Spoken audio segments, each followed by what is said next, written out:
Okay, so hopefully this is live, and let's see what we got going on here. Um,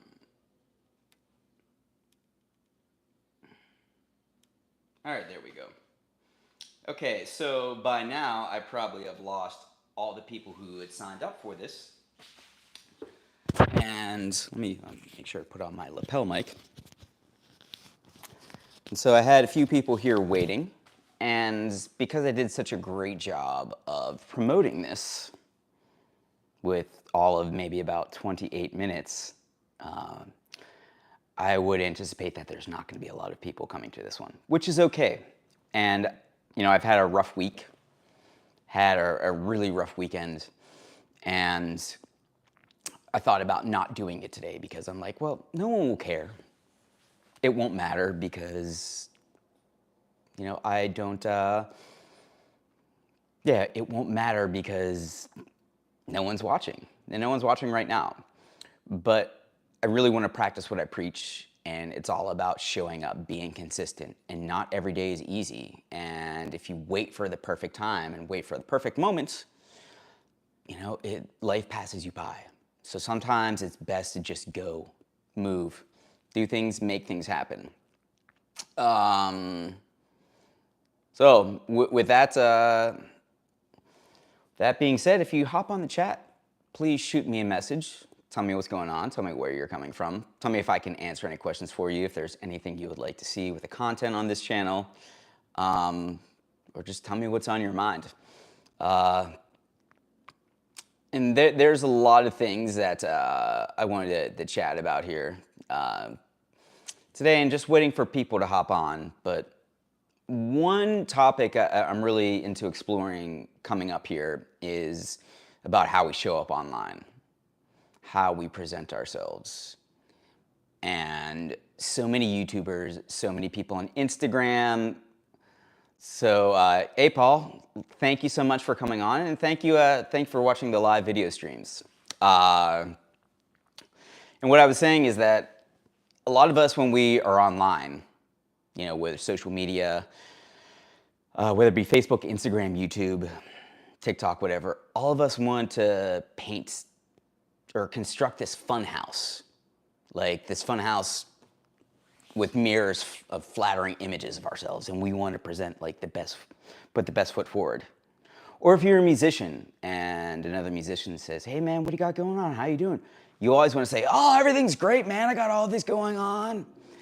And I feel that pressure, but I also wanted to say, man, sometimes life is shit and it kicks you. And I don't want to be a pessimist, but I also don't want to have this toxic positivity.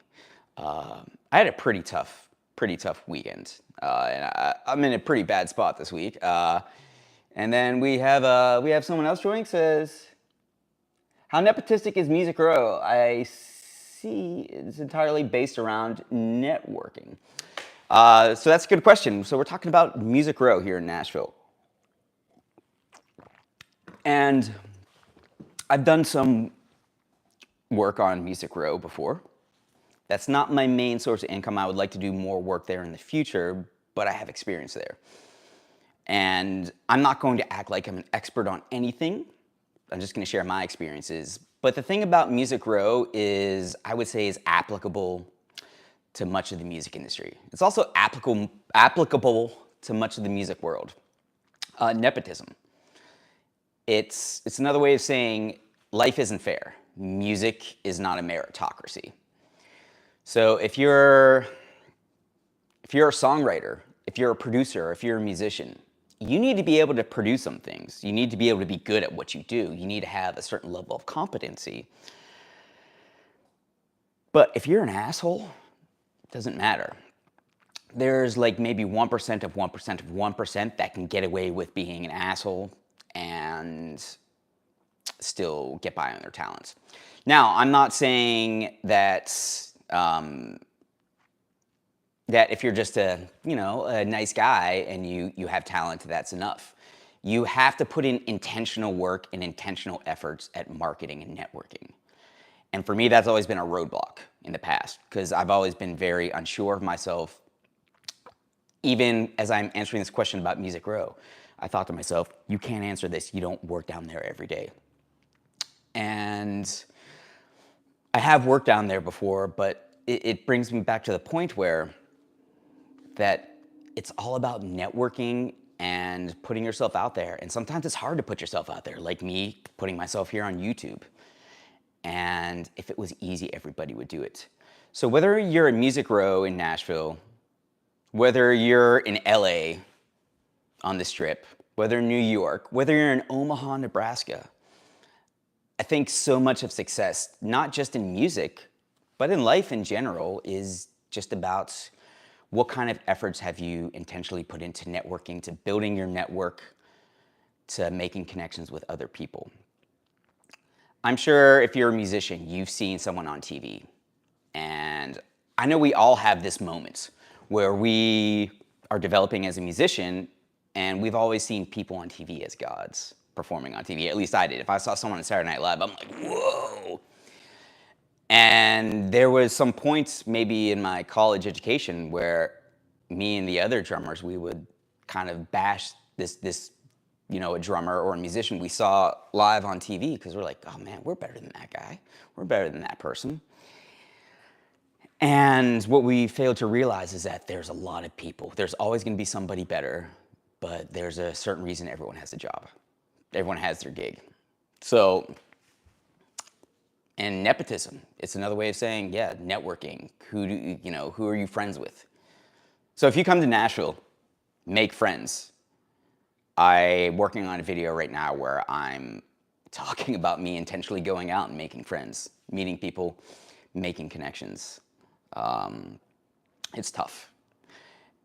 And what gets the most traction on my YouTube channel has actually been not the music I'm playing, but me talking about the music, me talking about the experience of being a musician and taking intentional steps to build your career. And I think that's something that a lot of people don't talk about. There's a lot of people out there that can play. One thing I think about when I go out in Nashville, the person who makes my coffee, I'm just going to think, oh, this person can play better than me. I know I'm highly skilled, highly developed. I'm confident in what I can do, but I also know that I can be replaced just like that. Probably by someone, who's bringing me food. Everyone here can play. So, yeah, we have a few more viewers hopping on. If you have any questions, please shoot them. Again, my apologies for not promoting this live chat. I also want to know when's a good time for folks to do live chats. I'm going to start doing these on Sunday on a regular time basis. I was thinking maybe 2:30 Central Time. Or do people like the evenings better? Yeah, please let me know. But also, if you're watching the live streams, I'm curious what you like about the live streams, if there's anything that you're curious about watching, being a fly on the wall on these gigs. And while I'm talking about the live streams, it's also something that I just started doing originally as I was trying to get some footage of me playing that I could post on Instagram so people could see that I play, kind of like an online business card, right? And so I would just go through my GoPro and just film me and then find a good clip. But then I discovered you could stream this stuff live, and I found that, oh, if I just put this stuff up live and just don't comment, but just say, here's a live stream, a lot of people are interested in that. And to me, it was boring because that's what I do for my job every day. But it's also, people seemed very interested in it, and they were really participating. So it's another way that goes to show you that you never know until you just put something out there. And I just happened to put something out there on a whim one day, and I think I got 50 new subscribers just from people watching a live stream that I didn't really intend on streaming, but it was a gig. So yeah, it just goes to show you that put stuff out there. If you're waiting for a perfect moment to start, you're never gonna start. You just gotta get out there and do it. And sometimes results don't always come right away. So I'm curious, where's everybody from? Please chime in. Let me know where you're from, what part of the country you're from.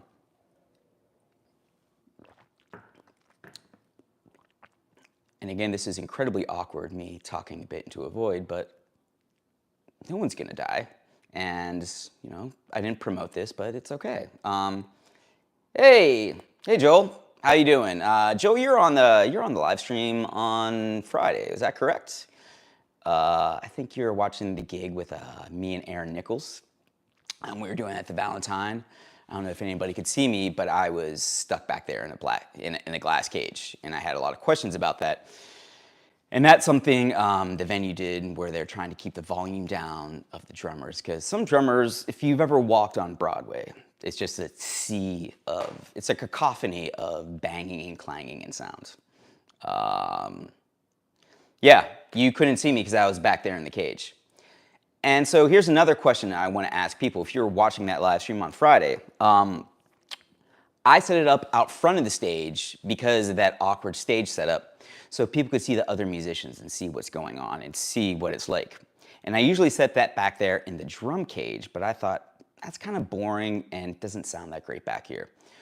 So I was curious, do you prefer having it in the front of the stage, or do you prefer having it by that drum cage? And that's just unique to that venue as well, because no other venue in town is like that. But I'm curious, what point of view would you folks out there who saw that stream, what you would like to see? And also, one thing I want to talk about with that live stream, I also have to recommend, if you're into live streaming and if you want to do this at any level, might be a hot take, but I would discourage people from getting a GoPro. GoPros, from my experience, this just really has gone downhill lately. The brand is not reliable. They have this name, but for example, I bought a setup where I could feed the signal from the board right into my GoPro, and it works totally fine if I'm not streaming it. However, if I'm streaming it and change nothing, it defaults back to the less than professional onboard camera. Yeah, and GoPro batteries drain really quickly. I usually plug them into a source or have an external battery. My problem with the GoPro is that the reliability. You know, I don't want to get too technical, but the GoPros, they just don't work like the way they should anymore. And I'm really into the technical jargon about, you know, the music or the toys. But I also found that one thing I'm learning as I get into the social media lane is that people want you to kind of stay in a lane and talk about it.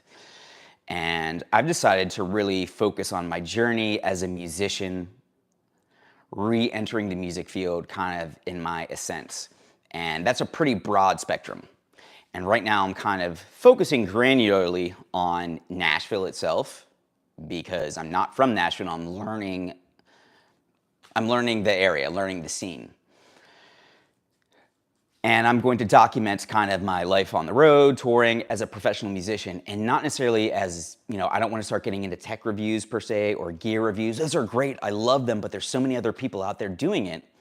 And I was listening to a producer friend of mine talk. So Sides, S-E-I-D-S, she's great at doing social media. And know what? She's like, here's a Logic Pro tip for you to check out. She took that formula and ran with it.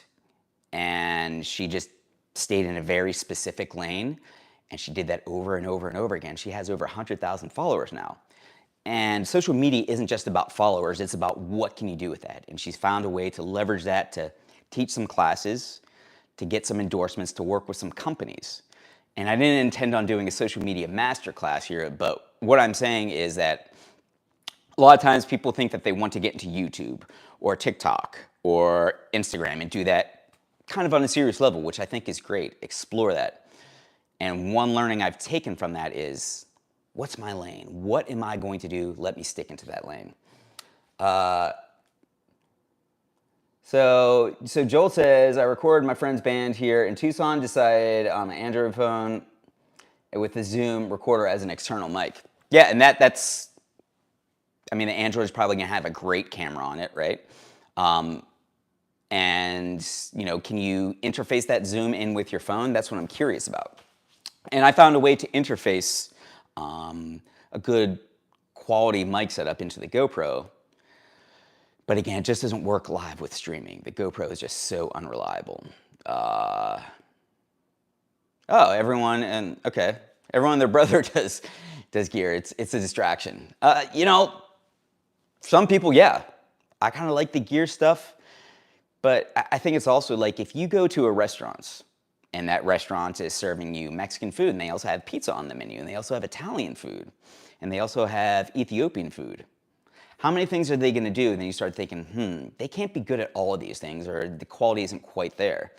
And I think if you're thinking about that with content, say, all right, this is my lane, I'm going to focus on and specialize on. And I'm actually thinking about starting a separate channel about technical things for people looking to create content, people looking to do it on a budget, people who want to just create and not, be an IT person. He says, so Joel's talking about using an interface when you're recording live. And he says, yeah, but the interface, but adjusting gain is a pain. Yeah, learning as you go. And here's another thing I was touching upon in a video this week. Like when I'm recording, I'm really trying to focus on documenting the journey as myself as a musician. And it's like I'm a part-time filmmaker or a part-time content creator. It really is like a job and I love it, but some days it's really a pain in the ass. But also, when you are playing and you are trying to document what you're doing online, when you're trying to stream something, when you're trying to record something to use for later, instead of being 100% focused in on the music, I'm like looking at levels. I'm looking at live chat. How many people are on? I'm looking, okay, is my feed still up? Is this a good angle? And it's a balancing act, and sometimes that takes away from the music. But also, I need to tell people I'm out there, and I need to kind of share what I'm doing so I can build an audience. And it's very much like a tightrope act. You're balancing two things. And one question I frequently ask for myself is, am I a content creator or am I a musician? Am I playing music so I can have content for my channel? Or am I using content to promote my musical career? And that's one thing I really have to focus on. And one or the other isn't bad. You can make money in both of those areas. Or you could really focus on one, say, this is my bread and butter. The other one is just going to be kind of like, the exterior. So for me, I like to focus more on music and focusing on developing my career. But I also really have fun documenting this journey. I also have to keep reminding myself, what am I here for? What am I trying to document? Hey, Dylan. Dylan hopped on. Let me see what we got here. Dylan was just like, I've been able to drum up 17 gigs in, oh yeah, since you've been here January 1st. Oh man, hey, cool, Dylan, man, that's freaking awesome. So Dylan came on and he's been following me on YouTube and he just moved to town January 1st and he's at, 17 gigs. Dylan, call me for a gig. I think that's awesome, dude. I'm so happy for you.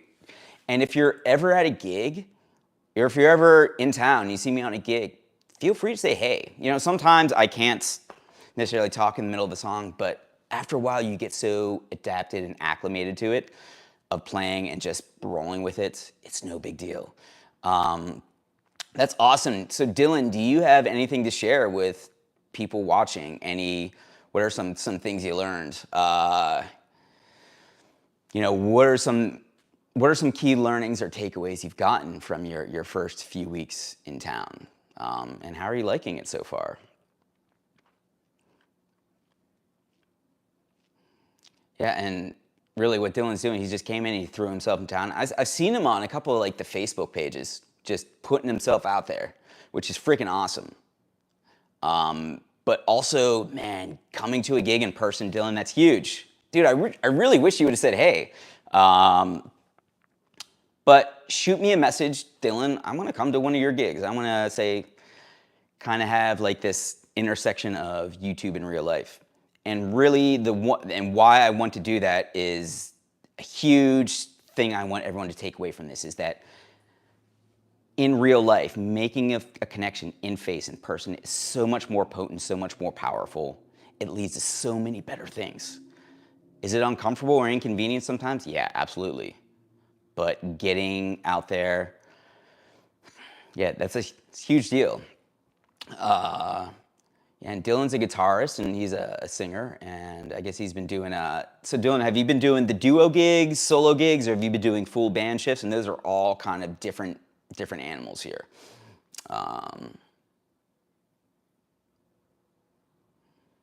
And also, while Dylan's waiting to reply, I'm curious if anybody else has, I would say, so Dylan says, I make an effort to see people and get to know as many people as possible. It's kind of a spider, yeah.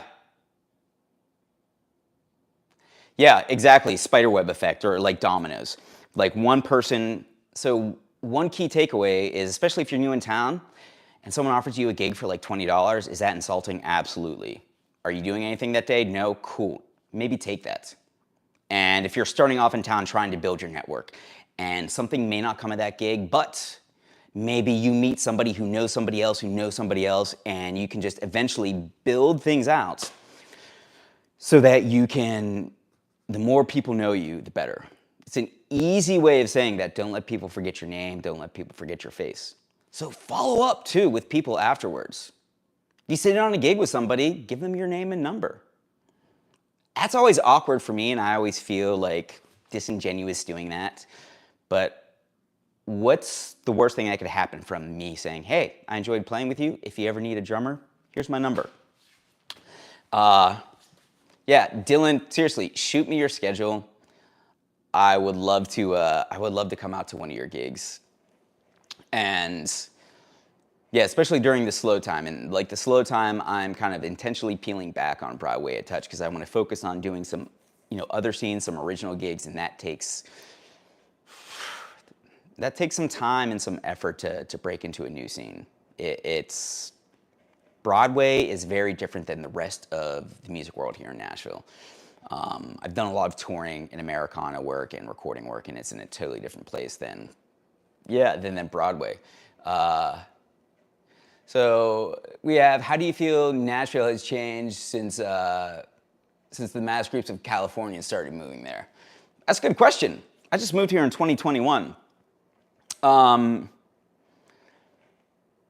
So I'm not, I don't know if that makes me like a veteran yet or not. But I think change is always inevitable. Things are always going to progress. Nashville is on the up and up right now.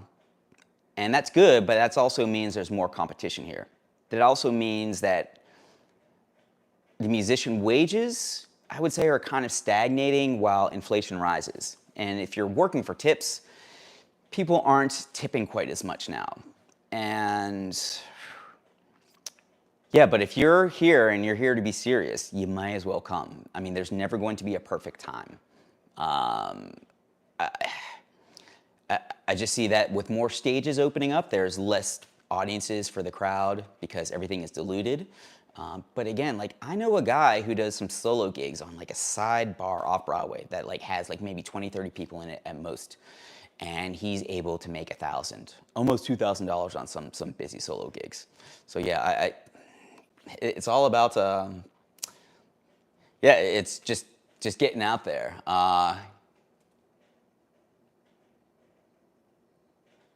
So Dylan says, I would also say that when you connect with people, you should make sure you continue to go to their shows and show your face. Yeah, absolutely. It's more important and spread yourself to do that. Yeah. So Dylan, I 100% agree with you. That's another great point. Don't show up just once, 2 times, 3 times, 4 times. It usually takes people 3 times of seeing you and seeing your face for it to stick. Does that feel a little bit creepy and uncomfortable? Yeah, sometimes. Oh, thank you so much, Paul. Thanks for watching the videos. Yeah, and so coming up this week, I have some videos about just I was documenting a slow week in Nashville, and it ended up being, because this is the slow time of the year, and man, I'm having a hard time paring it all down because I try to keep the videos under 10 minutes, but I had so many gigs and so many things this week that it kind of all kind of just piled in there. But I'm also going to start doing some interviews with other Nashville musicians, asking them about their experiences. Again, just focusing on becoming a professional musician, working in music, focusing on the lessons that aren't always taught out there, that maybe not be conventional wisdom. That I had a lot of bad information coming up, or not bad information, but I think information that didn't serve me.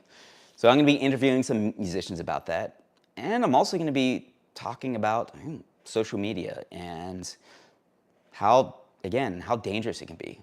I know we've beaten that horse to death, but it's something that really for musicians, I think is super important, because we're taught that, for example, I was afraid to get off Facebook or take it off my phone because I was afraid I was going to miss out on gigs, because there's so many gigs that pop up randomly on Facebook if you're like on the gig finder pages.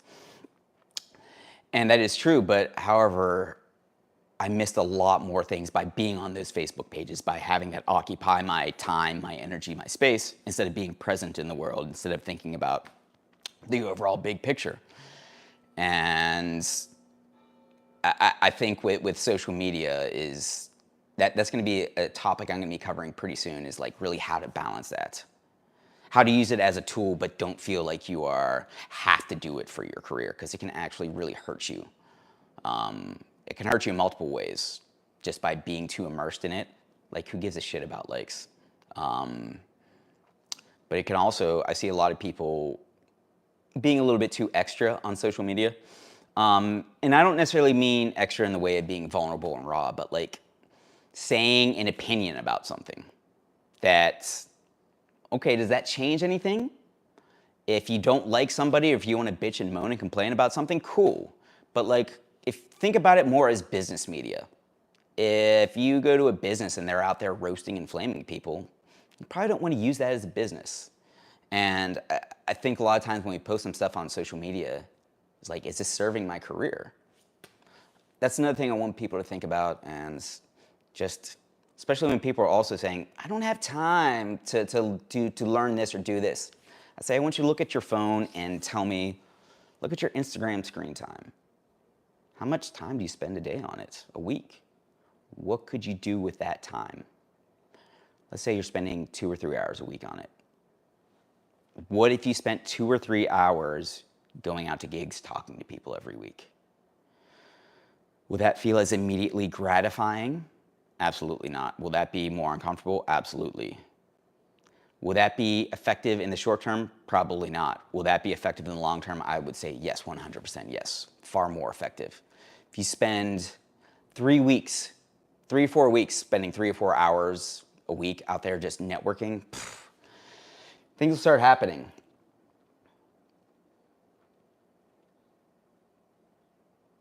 Yeah, and so Joel is saying that he was watching Aaron Nichols' live stream that I did on Friday. It's still on my channel, and you can have a smaller repertoire than others, but the quality of both your repertoire and your performance, that stands head and shoulders above. You're going to be good. And it's also, as Broadway, you're just a human jukebox as well. Now, you can be a really great human jukebox and really unique, but also, what are your goals? Are your goals to make money? Are your goals to hone your craft, meet people? Are your goals to get discovered there? Frame it all in that. I view Broadway as a way to make money for myself, also to give people a peek at what goes on. But I found that a lot of things I do, the videos I do about Broadway are talking about it. There's not a lot of other people doing it, and it's a hit. I have about 30 videos I could do on Broadway that I know would just generate crazy traffic. And I could find a way to monetize that too. And I'm still open to doing that, but I also made a decision that I don't want to be a Broadway guy. There's nothing wrong with it, but I want to focus on building other aspects of my career. Now, if you look at my series, Best Year of My Career, that I'm doing this year, I'm talking about what are my intentions? What do I want to do as a musician? And why I say this is because I know some other musicians here in town that are talking about giving up because they are so fried on playing music, getting a day job, because Broadway just grinds you down. Yeah, so I don't know if you can tell, but I'm feeling a little bit under the weather here today. And so I got maybe time for about one more question. But I also want to, if you comment on my videos during the week, I will see that. I will put that I will answer that on my live streams. But also if you shoot in the community tab, was I mistaken? Yeah, so Joel also asked, did Aaron play 3 songs twice? Yes, absolutely. Because people requested it. And if people want to play, so Devil 1000 Georgia, that song, it's $100. People always want to hear it, and you just say like, that's the price on that song. So I've played that, I think 3 or 4 times on a gig. But you have to remember, it's like a 3 or 4 hour gig. Are people going to be there for 3 or 4 hours straight? Probably not. But if someone's tipping and they want to hear that, cool. We are there to be human jukeboxes, and if you realize that is what it is, you can succeed. But it all depends on your definition of success. So I'm gonna maybe answer one more question. I'm gonna hop off because man, I've had a rough weekend here. Yeah, it's been a banger of a week. So again, if you at the beginning of the podcast, or not podcast, beginning of this live stream, I was just talking about like, man, I'm in a rough position here today. I just have a lot of things going on, both personally and professionally, and I always want to share that in a way that is just very matter of fact, but without being like too dramatic. I want to. Sometimes people like they use social media as a cathartic way. It's a way to like, therapize themselves, which is great. Sometimes people do it for attention. Sometimes people want to do it as like kind of a way to get a message to somebody else. But what I want to do is like, I want to do it as a way to present myself as who I am to the world. But also I want to talk to an audience of me. So people who are watching, you guys are my peers. You're my subscribers. You're not fans, because I think that's foolish. But I'm trying to say, oh, I am you. You can do this. Let me show you how. And I also want to give people permission to acknowledge that, you know what, it's tough. And I feel sometimes people really feel a pressure to put on a good front and a good face online. And so if you can, like right now, like, and I'm going to be extremely, brutally, bluntly honest, right? Like last night was probably one of the worst nights of my life. One of the most painful, like there's things going on that are just crushing to me right now. And it's affecting everything else in my life. And I don't want to deny that that's going on. I don't want to say, oh, life is easy and it's smooth sailing, because life is not easy. And I think when we always present in a way that everything is great, it's the term toxic positivity, where you feel the pressure to say everything is super great. And right now, things aren't super great. And I also had a friend ask me, are you sure you want to do a live chat today? You're having a pretty rough weekend. And I said, yeah, because I like doing what I do. And I'm coming here and I say, folks, I'm having a rough time here. And I'm not doing it in a way that's, I'm lamenting it. I'm just saying, hey, life is rough sometimes. And sometimes in the music business, life is rough. I mean, life is rough all the time. And I think if we deny that, we're doing ourselves and the people that follow us a disservice. I think it's okay to normalize that, man, I'm feeling really down today. And also like me never expressing that when I was younger and trying to, the smoke and mirrors, be too cool for school. I think that held me back in a certain way, and I felt like this burden that was unnecessary to portray myself as like everything is I'm successful. Like one week I made $0 here. because everything froze and shut down. I should have some other stream of income, but you know what? Like, that's the shit that happens. And sometimes people are like, oh, I can have a week like that and still be all right. Cool. So I wanted to let you people know that.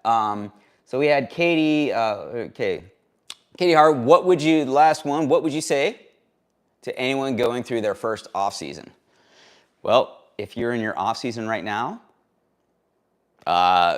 it's a great time to keep everything in perspective. What are you here in Nashville for? Like, what are you here? What are you trying to do with your career? If you don't know, cool. But during this slow time, take time to take stock of who you are and what you want to do with your career. And a lot of people during the slow season, especially musicians, they feel like it's all hands on deck and they're scrambling for cash. And I feel you there.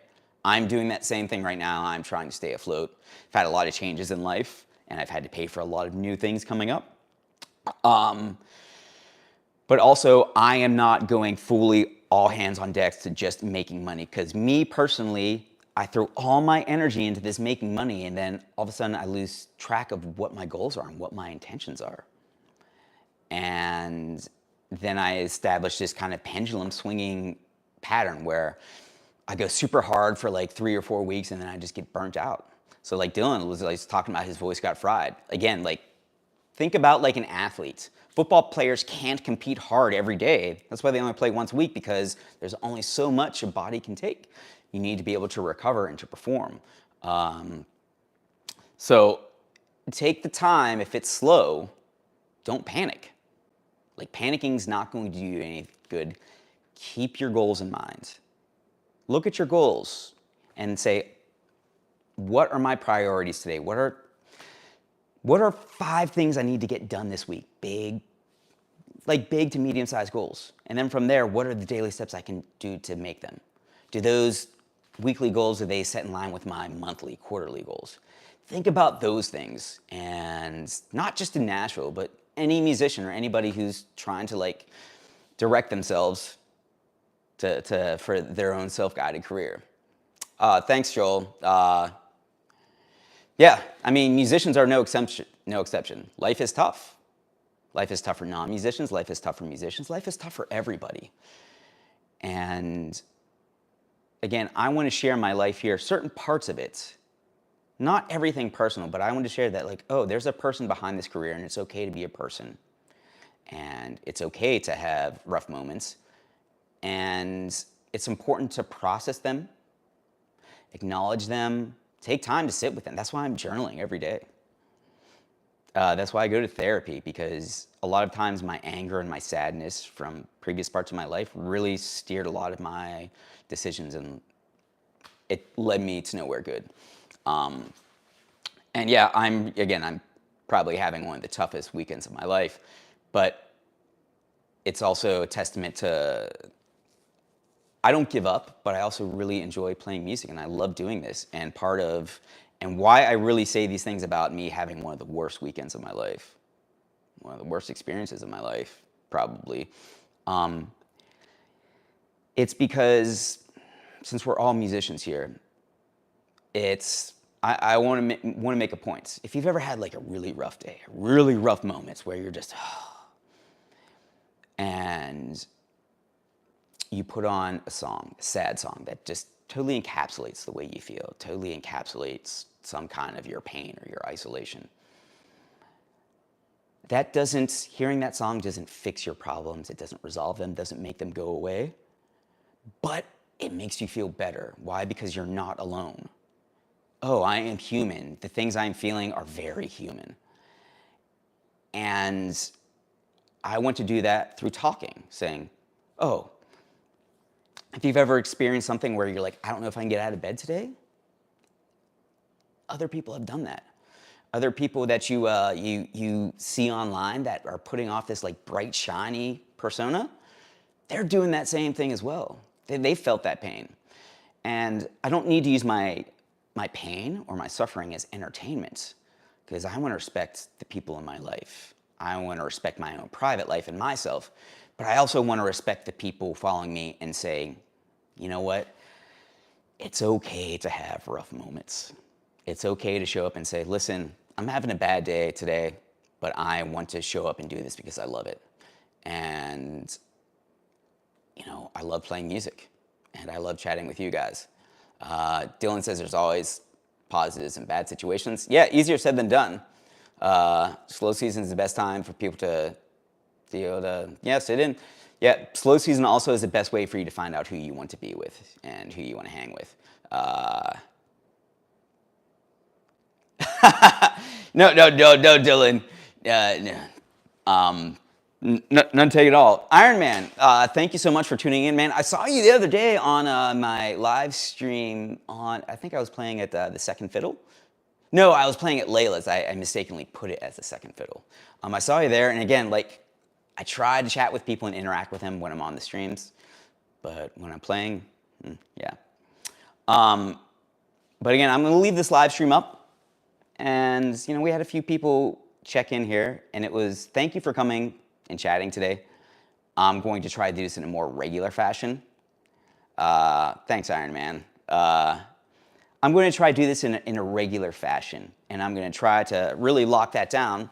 I've got all these other things kind of swirling about in life and business right now, and I keep on telling myself, all right, I really need to lock down this live chat schedule. And I wanted to say that in a way to give people permission to say, it's okay if you don't have it perfectly in place. Just start. If you have an idea, just start and do it. It's not going to be perfect. It's not going to be clean. It's going to be messy when you do it. But taking that first step is huge. Whether that's moving, dropping your feet into a new music scene, dropping your feet into a new musical style, sitting in with somebody that you may not feel you're ready for. Take the chance on yourself. Get uncomfortable. That's where the magic happens. Growing is not fun. Growing is tough. But it's also, I think, if we kind of normalize that, well, sometimes we go through tough things, it makes us less afraid to take on things that are tough, musically, personally, professionally. Yeah.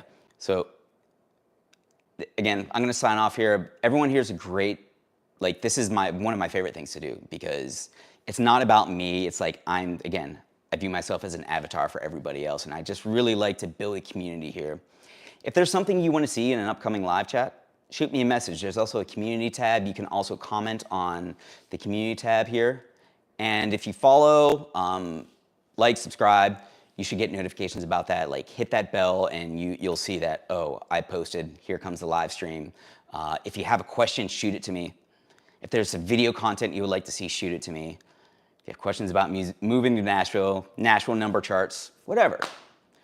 But thank you all. Be kind to yourself. Be kind to your friends and neighbors. Give yourself some grace. Yeah, and hug your loved ones, all that kind of jazz. Thank you so much for watching. Grateful for all of you.